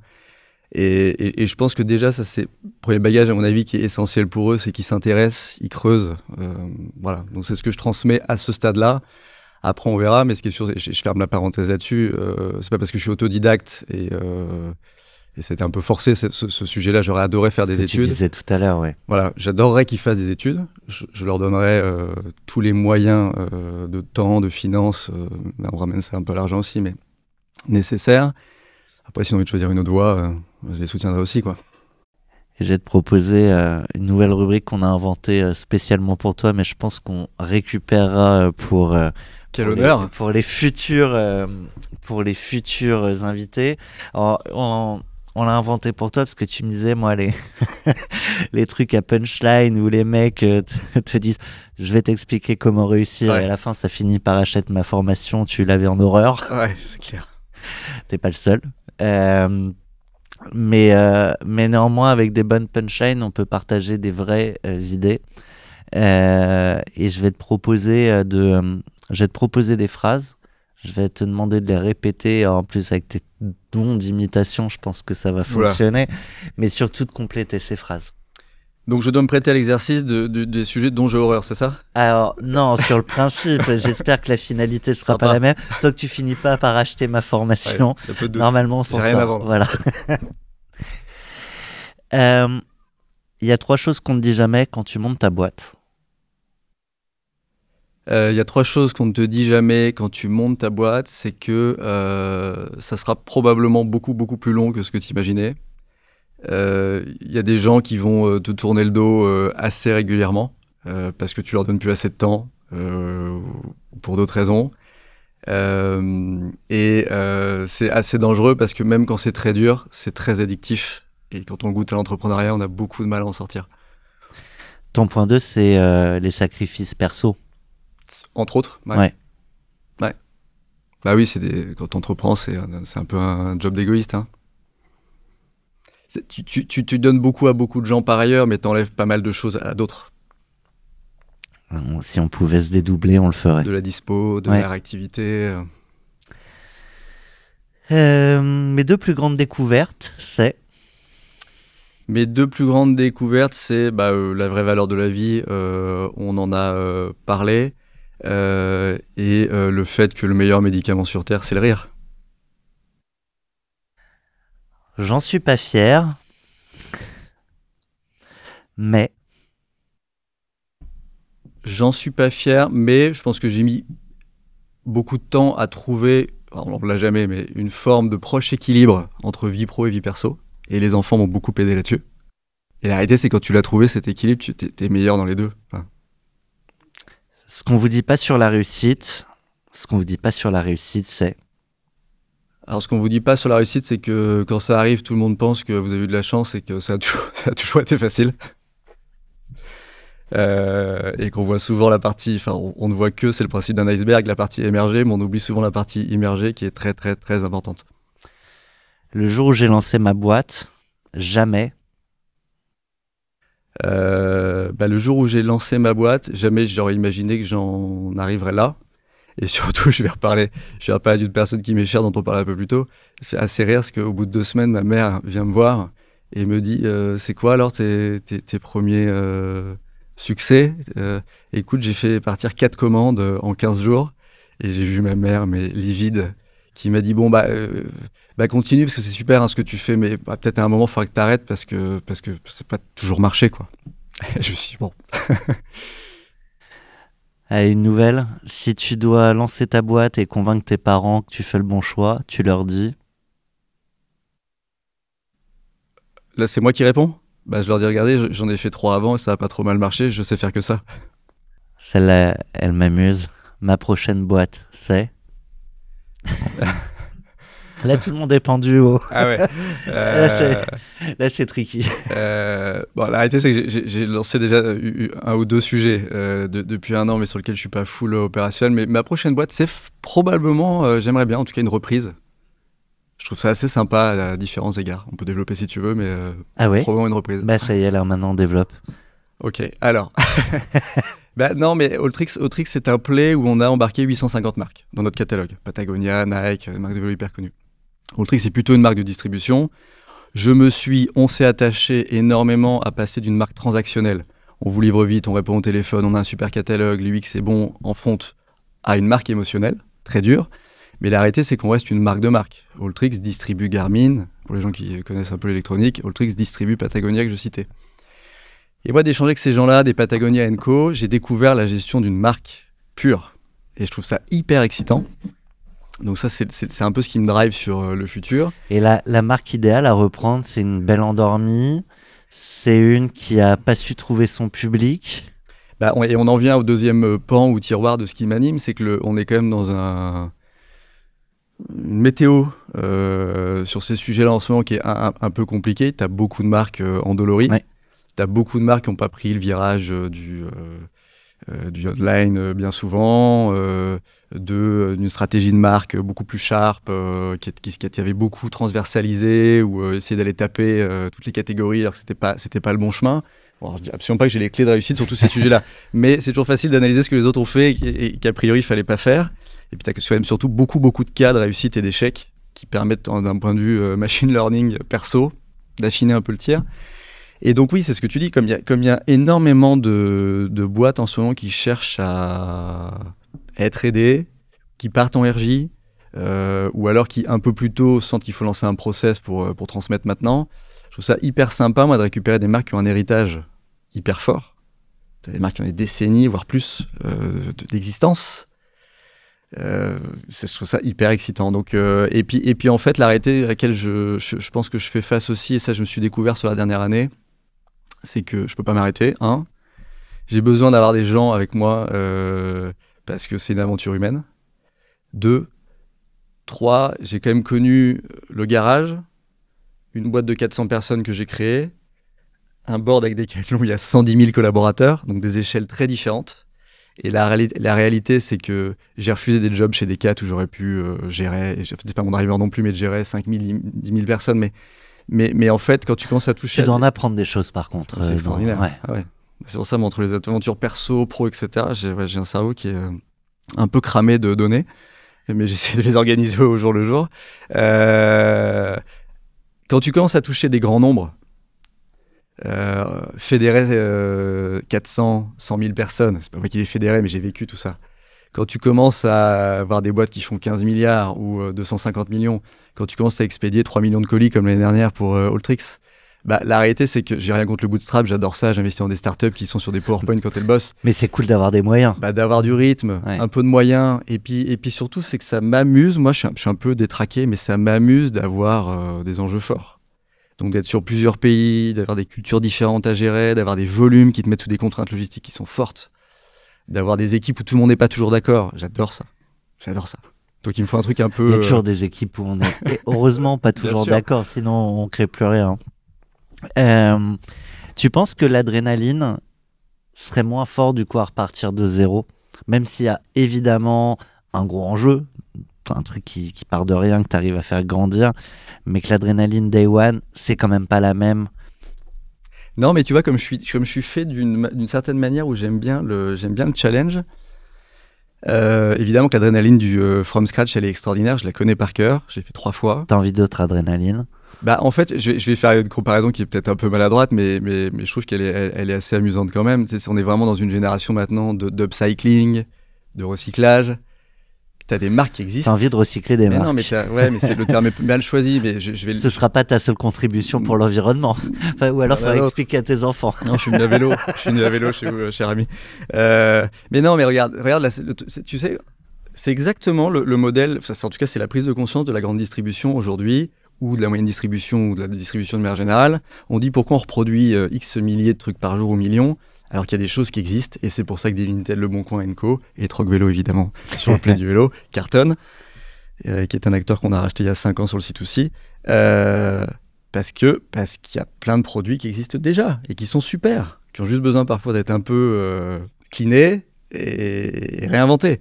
Mais c'est exactement la même chose là. Évidemment, il y a plein de choses à créer encore, et je pense que, là je fais le Quadra qui parle, ça y est... T'as des petits jeunes là, avec lesquels j'investis aussi, qui ont 25-30 ans, qui ont des idées extraordinaires. Allez-y, les gars, testez le from scratch, il faut le faire dans une vie d'entrepreneur, c'est génial. Puis t'as des gens peut-être un peu plus seniors, je dois être au début de la seniorité, moi, mais qui commencent à avoir vu certains trucs et qui se disent waouh, il y a plein de trucs qui existent, qui cherchent le pivot, le virage d'après. Et sur lequel je peux amener de la valeur. Je suis pas en mission, mais est-ce que j'ai pas aussi un truc à porter, j'espère, ou jouer là-dessus? C'est sympa, je trouve. Et le challenge, c'est que tu reprends des équipes qui ont connu des fondateurs, qui peuvent être là depuis des années, voire des décennies sur certaines boîtes. Ça, c'est le gros enjeu. Et là, t'es le petit nouveau qui arrive, Zébulon, avec ses idées, son énergie, et ça, c'est très dur Il faut arriver à trouver le bon équilibre entre qu'est-ce que je conserve de l'ADN, qu'est-ce que j'amène de nouveau. Mais moi qui aime découvrir les gens et qui aime me découvrir un peu plus chaque jour, je trouve ça hyper excitant. Généralement, faut commencer par se taire et écouter. Ouais. Les fameux 100 jours. Ouais. Je sais pas pourquoi je pense à ça, mais tu me parlais de millions de colis par jour. Je sais pas ton regard, parce que tu as été dans le e-commerce. Là, tu me parles aussi d'écologie ou de recycling, etc. D'une nouvelle génération qui est en attente de pas mal de choses. Quand on voit des Chine ou des Temu, même avec parfois des anciens ministres... qui viennent faire les VRP. Pas le meilleur coup de com' pour lui, je pense, mais ouais. J'ai pas l'impression que ça le dérange. Non, mais ça dérange beaucoup de gens. Ouais. Mais tu vois, dans cette approche d'entrepreneur, où évidemment, il faut aller chercher de la croissance. Évidemment, si tu vends pas de produits, tu grandis pas.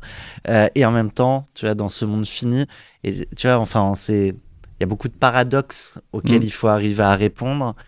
Et c'est pas la première fois que tu as affronté des paradoxes et à trouver le chemin entre les deux. Comment nous on l'a géré? Ouais, c'est une très bonne question et c'est très dur. Moi, je l'ai doublement vécu parce que c'est un enjeu énorme pour le groupe Decathlon, qui a des volumes assez conséquents et qui a des volumes aussi. Je veux dire, les volumes qu'ils font n'ont d'égal que leur ambition et leur sensibilité au fait de mieux faire chaque jour. Donc tu as cette ambivalence de on vend moins, mais il y a la croissance à aller chercher, comment on fait?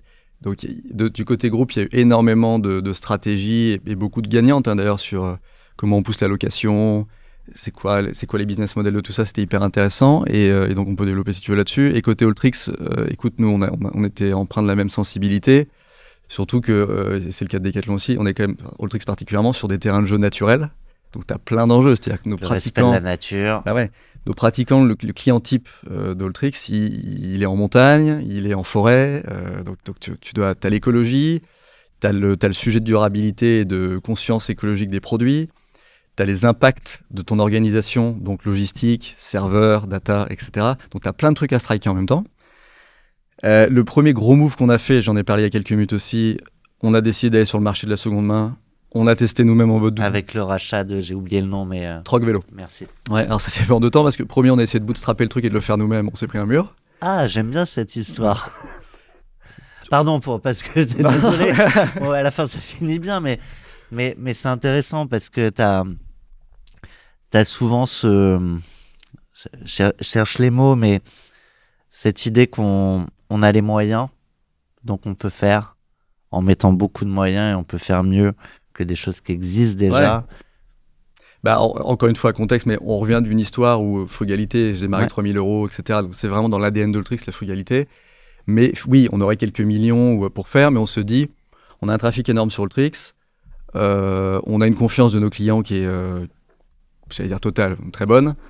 On connaît le sujet online, etc. pour relancer une plateforme. On y va, quoi. On veut pas le faire sur Alltricks parce que je pense que c'est une mauvaise idée d'ailleurs à l'époque de faire ce choix-là. On aurait dû l'intégrer, mais on se dit c'est 2 plateformes différentes. On va avoir du mal à mélanger l'occasion, le neuf, etc. sur le même truc. Les clients vont pas s'y retrouver. Donc, bon, on recrée une plateforme dédiée. Donc, on repart de rien. En fait, le trafic vient pas. Faut mettre beaucoup d'énergie. Et là, on se dit, waouh, mauvais chemin. Et donc, on en parle avec les équipes. Moi, j'en ai déjà parlé dans d'autres podcasts, mais il y a un truc qui me tient à cœur. C'est que je me fais une petite retraite entrepreneuriale 1 fois par trimestre, seul. Je pars 2 jours. Je fais du sport, je dors. Toujours au même endroit? Ouais, en l'occurrence, oui, parce que j'ai la chance d'avoir un pied-à-terre dans le sud. Donc, je pars là-bas, où je vois la mer. Et je vais nager, je fais du vélo, je vois des copains. Je pars seul, mais je peux faire un tennis avec un copain. Je lis, j'écoute des podcasts. J'ai pas du tout de programme quand je pars, mais je réfléchis beaucoup. Et à chaque fois, je reviens avec des fulgurances, bonnes ou mauvaises. Et là, je reviens lundi matin et je dis aux équipes, bon, en fait, on s'est planté sur le from scratch C2C, ça marchera pas. Acceptons ça, c'est pas grave. Par contre, la question maintenant, c'est de savoir si on veut y aller ou pas. Et en fait, si on veut y aller, je pense qu'il n'y a qu'une seule voie, c'est de racheter le number one. Je sais pas s'ils sont OK avec ça et ouverts à l'idée, mais on n'y arrivera pas sinon. On tombe d'accord là-dessus. Alors ça fonctionne comme ça chez nous, donc je pense qu'on tombe d'accord à 11h, à 11h15, j'envoie un email au fondateur. Immédiateté. Fondateur de Troc Vélo. On se voit quelques jours plus tard. Attends, parce que souvent, moi, j'ai les entrepreneurs qui ont vendu, donc qui ont été approchés. C'est comment ton approche? C'est parlons-nous, rencontrons-nous, parlons de synergie. J'aime bien ce que tu fais. Ouais. Je veux vous racheter. On s'est planté. Tu sais, je pense que c'est un truc d'autodidacte. Moi, je suis forgé d'un état d'esprit où on apprend tous les jours. On apprend de tout le monde. Donc, parlons-nous, quoi. Mais parlons-nous. On apprend de tout le monde. Chacun a fait des trucs vachement sympas que t'es pas capable de faire et que t'as envie d'entendre. Si t'as le temps de les entendre. Et donc, Nous, on en a fait un métier. Ouais, c'est canon. Mais tu vois, parenthèse, c'est ce que je te disais quand on prenait un café avant d'enregistrer tout à l'heure. Je te disais, moi, mes 2 plus belles découvertes pour continuer de grandir au quotidien, c'est le podcast et les livres audio. Parce que quand je suis à vélo ou en voiture, c'est quand même un format génialissime que tu peux consommer quand tu veux pour continuer de voilà. Donc, j'ai pas du tout de... Troc Vélo est probablement, je sais pas, en termes de rentabilité, 50 ou 100 fois plus petit qu'Alltricks, tu vois, quand j'écris. Mais c'est pas grave, c'est pas le sujet, en fait. C'est un fondateur, c'est un entrepreneur. Ils ont fondé ça à 2. On se compare pas à la taille du chiffre d'affaires. Non, c'est un couple qui a fondé ça à 2. Ça a dû être dur, je sais pas tout. Ils ont fait un truc vachement sympa, je sais pas comment. C'est une belle histoire. Et en fait, moi, je les appelle en disant j'ai envie de vous racheter. Le fond du sujet, c'est ça. C'est pas ma forme. Mais donc, je vais pas leur dire, je vais pas arriver avec des gros sabots, tu vois. Donc, je dis hello, je suis Gary, le fondateur d'Alltricks. Bon, on est sur les mêmes terrains de jeu. Je pars du principe que les mecs potentiellement ne nous connaissent pas. Je sais très bien qu'ils nous connaissent, que moi, je les connais, parce qu'on est dans le même terrain de jeu, mais voilà. C'est comme arriver et dire bonjour, je suis Georges Clooney. Et je dis que c'est probablement pas la bonne approche, mais je suis transparent. J'aime pas être faire des détours. Ouais, je leur dis écoutez, on a essayé, on n'y arrive pas. Je vous dis pas que ça se fera, mais je pense que la seule voie pour que nous on y arrive, c'est de discuter avec vous si vous êtes ouvert à l'idée éventuellement qu'on se rapproche. Donc probablement que j'engage très mal la négo, mais je pense pas. Tu vois, en termes de prix, je veux dire, c'est peut-être quelqu'un en face qui se dit waouh, le coco est chaud, je vais le faire monter au cocotier. Oui, mais il y en a qui se sont brûlés les ailes comme ça. Hein. Et donc je lui dis si ça fait écho chez vous, rencontrons-nous. Et je sais plus, j'ai une réponse très très rapide. Je sais pas si c'est le jour même ou le lendemain, mais et pareil, immédiateté. Enfin, c'est pareil. J'ai tellement de sujets moi en tête, j'ai tellement d'envie. Je parlais avec une amie il y a quelques jours des sujets de dispersion. Et parfois, tu sais, les gens pensent que quand tu essaies de beaucoup réfléchir, quand tu entreprends à différentes options, ça peut être de la dispersion. On n'était pas d'accord, je ne sais pas si on l'est maintenant, je ne sais pas qui a raison. Ce qui est sûr, c'est que moi, je fonctionne... C'est quoi, ouais, ton... Bah, moi, je suis un homme de data. J'ai connu la data très tôt grâce au e-commerce. J'ai découvert un peu plus tard, quand j'ai rejoint Decathlon, et je les embrasse, des retailers qui, sans data, prenaient des décisions. Alors qu'ils les avaient, mais ils n'avaient pas cette culture de la consulter. Ça a beaucoup changé depuis. Pas grâce à moi. Enfin, pour apporter une pierre à l'édifice. Mais... Non, mais globalement, dans la société, ça évolue. Mais t'as de la data partout. Le podcast, c'est de la data. La manière dont tes enfants voient la vie, quand toi, tu vois la même chose différemment avec 30 ans de plus, c'est de la donnée. Et c'est intéressant de les comparer. Et en fait, donc, je ferme la parenthèse de la dispersion, mais moi, j'aime, quand je regarde un axe où je pense qu'avoir une conviction, je vais regarder prenons une autoroute à 5 voies, je vais regarder les 2 voies de gauche et les 2 voies de droite en plus, ce qu'elles offrent, ce qui a marché, ce qui n'a pas marché, et je compare. Et ça améliore mon chemin itératif. Et donc là, j'ai perdu le fil de ce que je voulais dire, mais bon, bref. Non, quand tu es dans un modèle comme ça, par contre, tu peux pas passer trop de temps à explorer. Tu explores plus profondément ce qui tracte, et où il y a a priori une donnée qui vient converger avec ce que tu fais. Si c'est pas le cas, tu discutes une demi-heure, tu lis, tu fermes la page et tu passes à autre chose. Et donc, en fait, là, je me dis, OK, c'est 2 heures de mon temps. On a une fenêtre, ouais. Non, mais il y a plein de gens qui sont en train de dire, non, mais j'ai pas le temps, j'ai pas les 2 heures, j'ai pas machin. Mais on a toujours le temps. On a le temps de voir ses enfants, on a le temps de faire du sport, c'est des arbitrages. Mais en fait, la réalité, c'est que tout, même si je suis un garçon d'immédiateté, tout n'a pas besoin de sortir demain. Donc ça, faut le re-ranker, c'est pas toujours facile. C'est un truc que t'as mis longtemps à... Ouais, bien sûr. Et je le redis pour y croire moi-même et avancer. C'est la méthode Coué. Mais donc je me dis là, ça va me prendre quelques heures. Je discute avec ces gens-là, je vais apprendre plein de choses. On regarde si le deal peut se faire ou pas, et le deal se fera. C'était un tournant pour eux. Ça leur a permis de prendre un peu de cash sur des années d'investissement. Nous, ça nous a fait accélérer. Canon, voilà, terminé. Le perfect match. Terminé. Et donc, en fait, la question initiale, et je ferme aussi cette grande parenthèse, bah, ça nous permet quand même d'agréger sur le volume qu'on fait, 40 millions l'année dernière de volume d'affaires en C2C, donc de particulier à particulier qui se vendent en occasion. Et c'est mine de rien peu ou prou 1/5 du volume d'Alltrix. Donc si tu veux, avec un move comme ça, on a déjà un grand pas de fait vers la conscience écologique et durable qu'on veut traiter. Je vois qu'il nous reste un petit quart d'heure. Je veux bien qu'on fasse un arrêt sur les boards. Notamment parce que tu as passé un petit moment au bord de Decathlon Monde. Tu es chez Hartspur, chez Barnes, je disais. C'est quoi les apprentissages? C'est quoi toi ta reco à la fois aux entrepreneurs pour bien choisir leur board, pas se tromper. Des fois on se trompe dans les choses, dans les critères qui font qu'on monte un board. Et pour celles et ceux qui vont entrer au board, ce que ça peut impliquer et ce que ça peut apprendre. Ok, ouais, c'est hyper intéressant. Bah écoute, déjà je rajoute un board que tu n'as pas cité. French Tech Paris-Saclay. Non, c'est pas non, mais ça on aurait pu. Non, c'est celui d'Alltrix. Le tien. Bah ouais, ouais. Où je vis 2 vies dedans. C'est-à-dire que moi je l'ai animé en tant que président du board pendant 12 ou 13 ans. Et là maintenant je suis board member en mode avis, ce qui est différent. C'est pas facile comme posture sur des décisions les autres. Que je ne vais pas prendre in fine et que je n'exécuterai pas non plus. Non, c'est très différent, mais c'est hyper rigolo. Donc alors les apprentissages, c'est quoi? C'est que moi je lève, on l'a dit, au bout de 3 ans, donc je constitue un board déjà. Je me rends compte que j'aurais dû pas lever plus tôt, mais en fait m'entourer plus tôt. Premier apprentissage très fort. Alors j'ai toujours, je l'ai dit, consulté beaucoup de gens, discuté, etc. Mais un board c'est assez... C'est pas pareil, c'est formel. C'est formel, ça t'oblige à préparer ton board. Ça oblige les gens qui sont dans ton board à être très directs avec toi, et sans détour, et sans filtre. Donc quand tu déconnes, bah, tu te fais engueuler. Donc... Mais il y a besoin, parce que, en plus là, encore une fois, t'es solo founder, t'as personne pour vraiment challenger au quotidien ta pensée, tes choix. Ah non. Ouais. Non, et bon, alors, logique enfant terrible que je suis, moi il y a des boards où il y avait des décisions négatives par rapport à des projets que je poussais, où je faisais quand même, parce que convaincu qu'il fallait le faire. Et alors, parfois, ça... Oui, mais c'est... Je dois dire que rarement j'ai eu tort et que ça a peu fonctionné, je dis ça en rigolant, mais donc 6 mois plus tard, je disais dans un autre board, écoutez, on l'a fait quand même parce qu'on était convaincu qu'il fallait le faire, et la réalité c'est que ça a fonctionné, ça donne ça. Ça c'est plus... Est-ce que t'arrivais aussi quand tu l'avais fait et que ça n'avait pas marché en disant vous aviez raison? Non. Non, je disais que ça faisait partie du chemin itératif pour arriver sur autre chose. Non, mais donc du coup, les boards, c'est quoi? Les boards, c'est assez spécial parce que c'est 3 heures, en général, 3-4 heures par trimestre. Donc, ça rejoint des sujets dont on a parlé aussi. Tu n'es évidemment pas là sur les 90 jours restants avec les entrepreneurs et sur ce qu'ils ont vécu.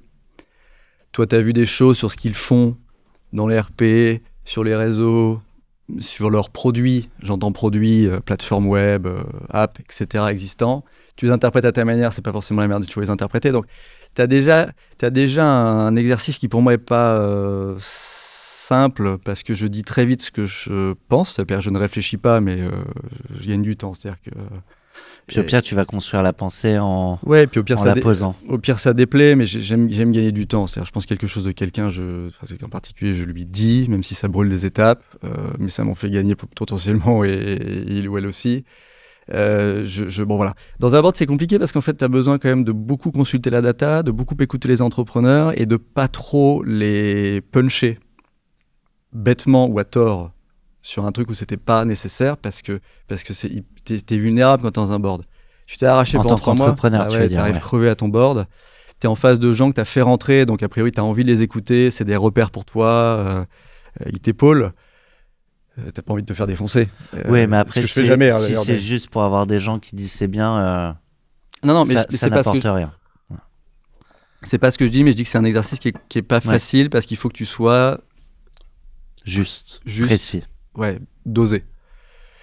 Mais après j'adore ça parce que d'un board à l'autre, t'imagines bien quand t'es dans le board de Decathlon ou celui de Artspare ou celui de Barnes, t'as quand même des enjeux de taille, de terrain de jeu, de modèles d'entreprise qui sont complètement différents et j'adore.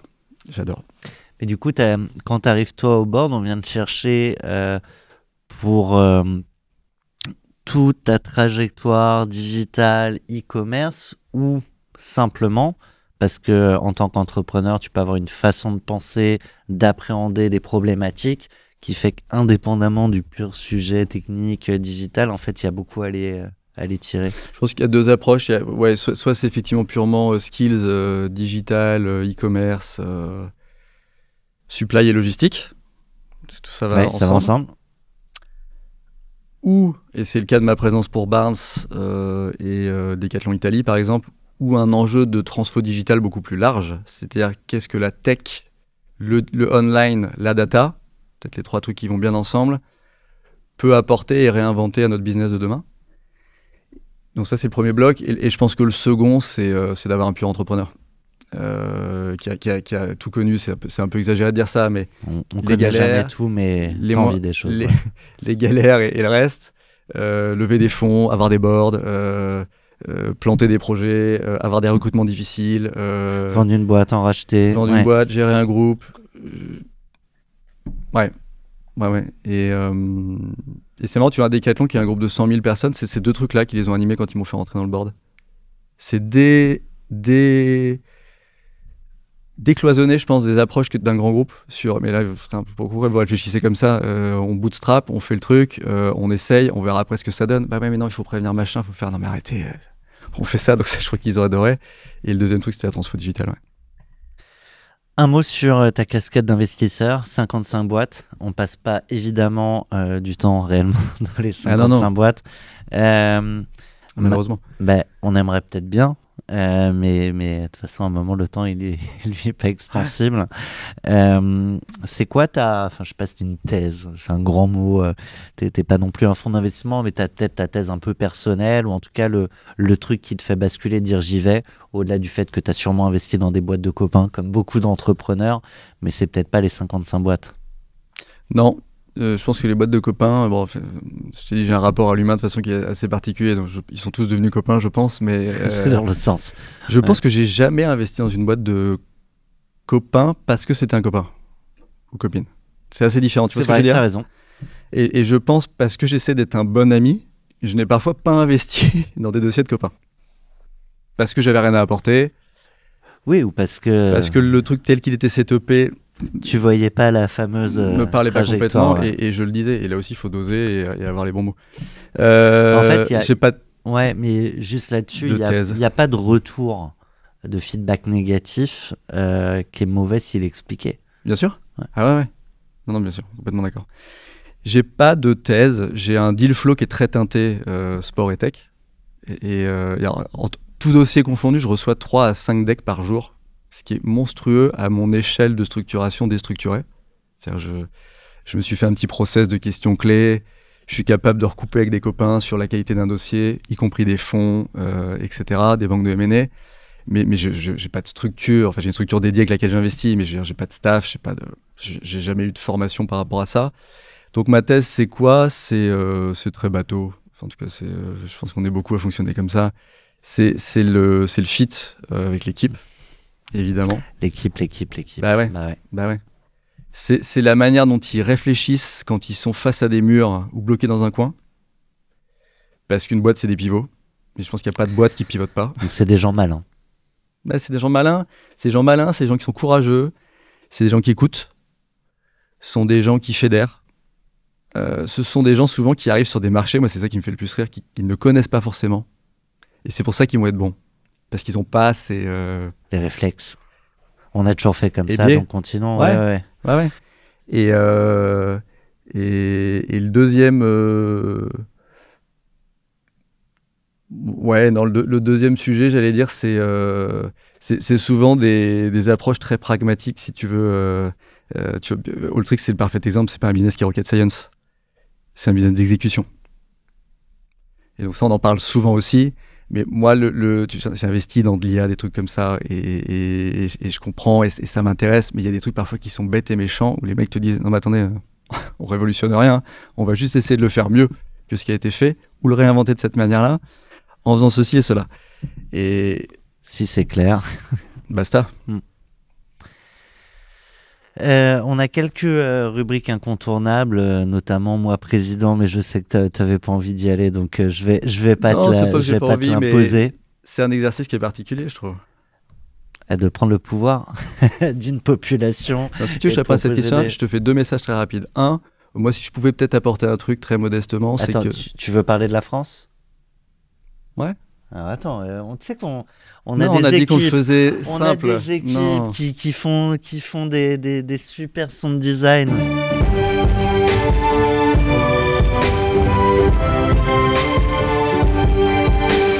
Parce que c'est notre projet. Entièrement composé par la team Feuille Blanche, tu te doutes bien. C'est incroyable. Bon, ça m'a mis dans un mauvais mood, là, j'ai plus envie de parler.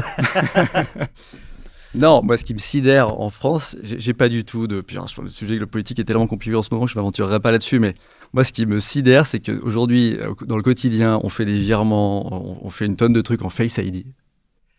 Et quand tu es entrepreneur, tu le sais, mais c'est le cas de n'importe quel contribuable.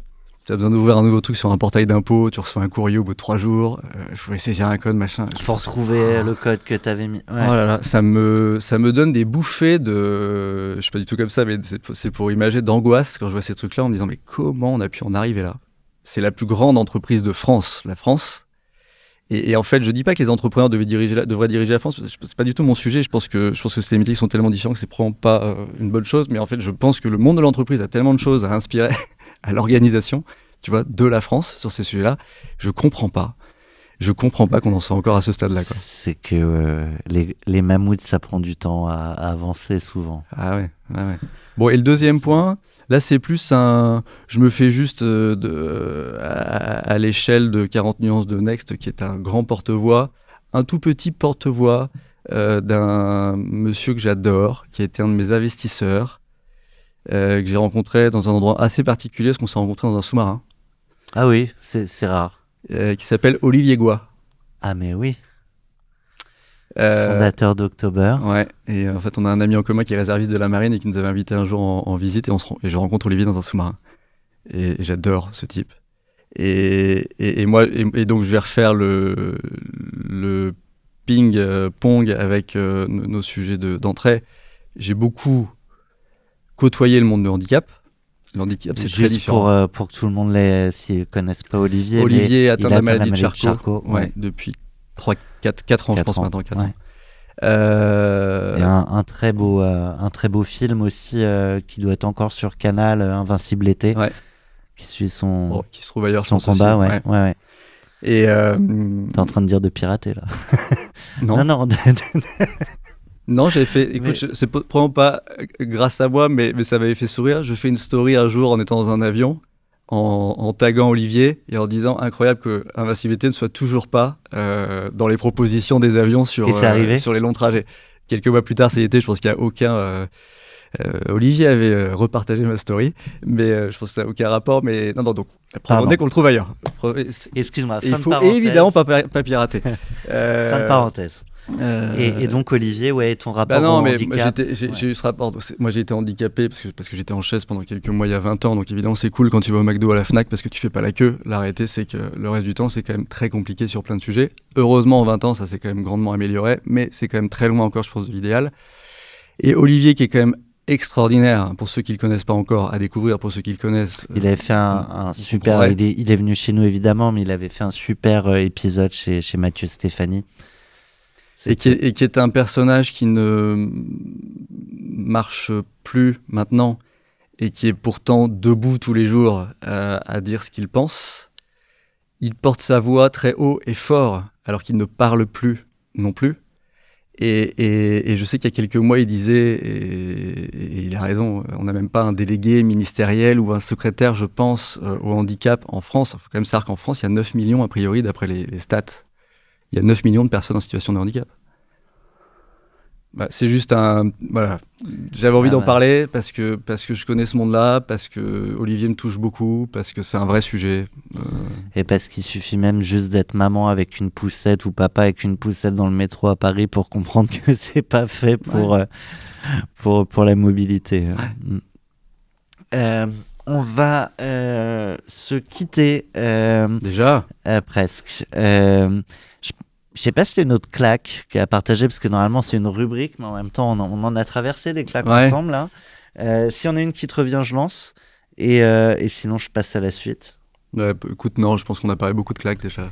On va conclure, mon cher, avec Sista, la rubrique Sista en clin d'œil au collectif du même nom. 40 nuances de Next, au départ, c'était réservé aux entrepreneurs du Next 40. Et puis après, on a élargi, ce qui nous a permis aujourd'hui d'avoir le plaisir de t'avoir. Mais au départ, c'était très masculin, ce palmarès, ça l'est encore. Et on avait envie de le féminiser à notre manière. Et donc, chaque invité qui venait devait nous recommander une femme entrepreneur qu'il admire.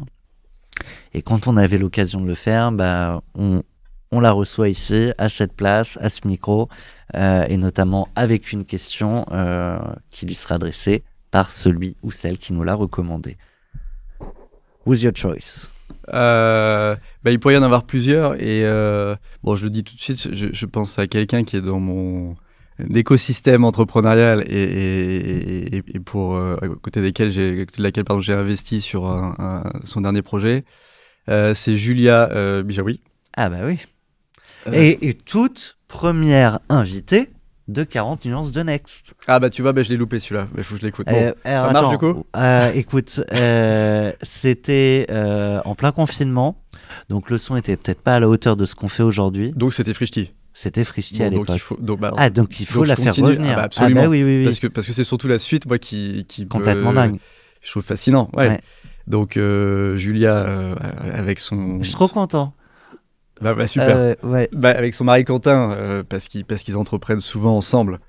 Je crois totalement maintenant. Crée Frischti à l'époque. Cède. Super histoire. Pareil, ils auraient pu s'arrêter et se dire, on a parlé de recyclage, recycle un peu leurs acquis. Alors c'est probablement vrai quand même, mais ils vont sur un pied qui est complètement différent. Là, ils lancent un projet qui est bien lancé maintenant, qui s'appelle Cellar. C'est ouf. Où ils lancent une compagnie maritime durable. Dans les pôles. Excursion polaire. Ouais. Sur un format beaucoup plus petit que Ponant, par exemple, qu'on peut connaître, où les bateaux font 15-20 cabines.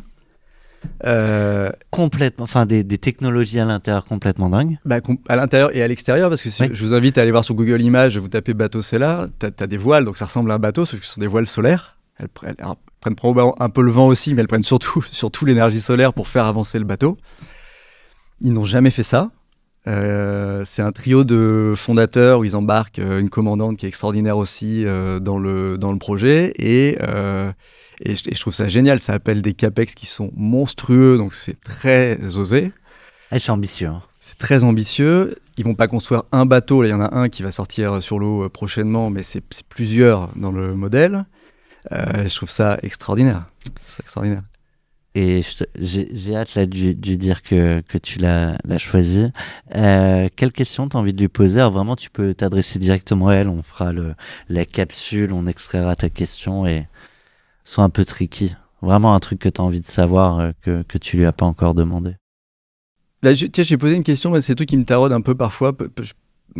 je suis pas dans un modèle comme ça où j'ai eu ces opportunités-là, mais j'aimerais bien savoir quel est le sujet le plus dur à gérer quand tu entreprends en couple, sur des projets avec autant d'ambition et donc de complexité. Tu vois, on parlait de porosité pro et perso, c'est une chose quand tu as des quotidiens différents, c'en est une autre quand tu as le même. C'est intéressant. Il y a les pour et les contre. Elle nous dira. Et ben voilà. Gary, un immense merci pour... J'allais conclure. On me dit dans l'oreillette qu'il y a une question qui est arrivée pour toi, une question surprise de quelqu'un, je crois que tu connais bien. Il y aura peut-être un peu d'overlap avec des choses qu'on s'est dit. Ok. Mais je t'inviterai à compléter. On découvre ensemble. Salut, je pense que je la ferai. La question que j'ai envie de poser, c'est assez simple.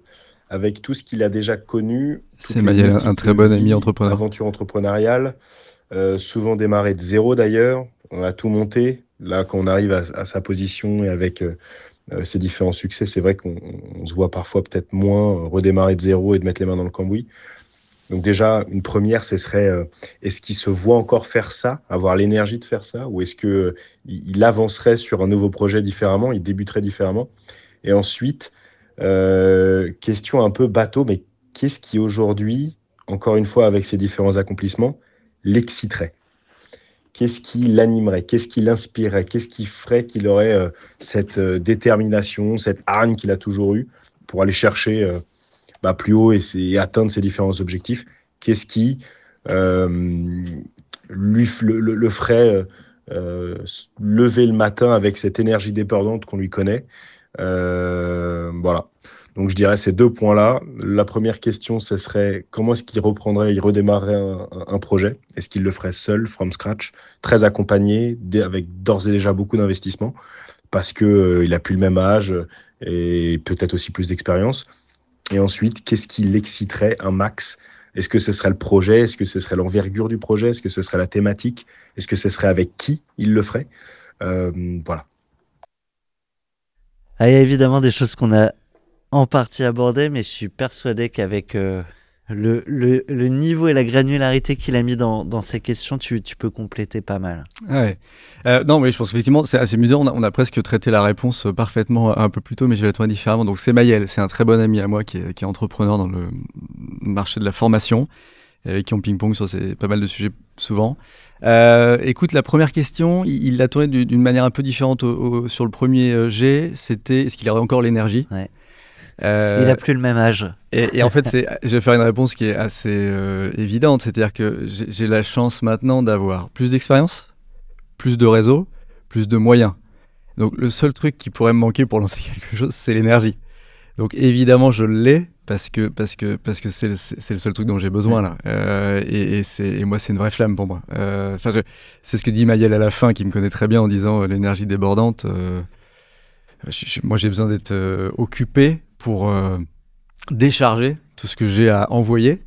Donc énergie, évidemment. Et la deuxième question, je crois que c'était quelle serait cette fameuse flamme? Qu'est-ce qui m'animerait? Est-ce que from scratch? Est-ce qu'avec des équipes? On en a beaucoup parlé aussi. Moi, ce que j'ai découvert avec mon accident, avec la vie, avec l'entrepreneuriat, c'est que c'est canonissime de faire des choses ensemble. J'ai été solo founder, on a été 400, j'aime les gens avec qui j'ai bossé comme des membres de ma famille, et franchement, je caricature pas quand je dis ça, et j'ai absolument envie de partager donc cette nouvelle expérience, et je change pas ce que j'ai dit plus tôt. Je pense que les sujets de reprise, il y a des trucs super à écrire, voilà. La seule chose qui te fera arrêter? Arrêter d'entreprendre? Ah bah c'est la grande fin. Ah, moi j'entreprendrai jusqu'à la fin. J'ai pas été clair. La seule chose qui me ferait arrêter, c'est de ne plus pouvoir me réveiller un jour. Mais sinon, c'est ma vie d'entreprendre. Mais tu sais, entreprendre, c'est tellement large comme définition. Emmener ses enfants vers le meilleur de ce qu'ils ont envie de faire, c'est entreprendre. On en a parlé plus tôt. C'est entreprendre. Écrire des choses qui ne sont pas forcément entrepreneuriales au sens statutaire et structurel du terme. Un projet, c'est pas forcément une SAS. C'est entreprendre. Non, moi, c'est ma vie. C'est ma vie, c'est les projets. C'est ça, je finis là-dessus, mais j'avais lu un truc. Je dors pas toujours très bien et j'aime bien lire quand je dors pas.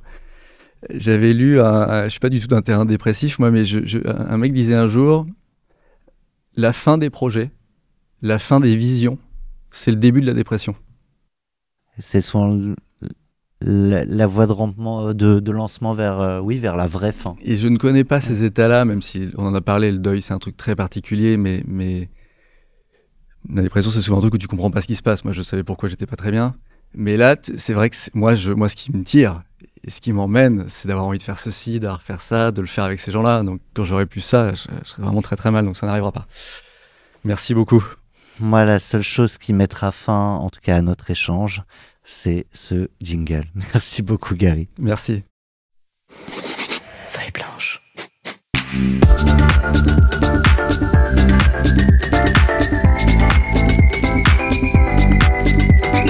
40 nuances de Next.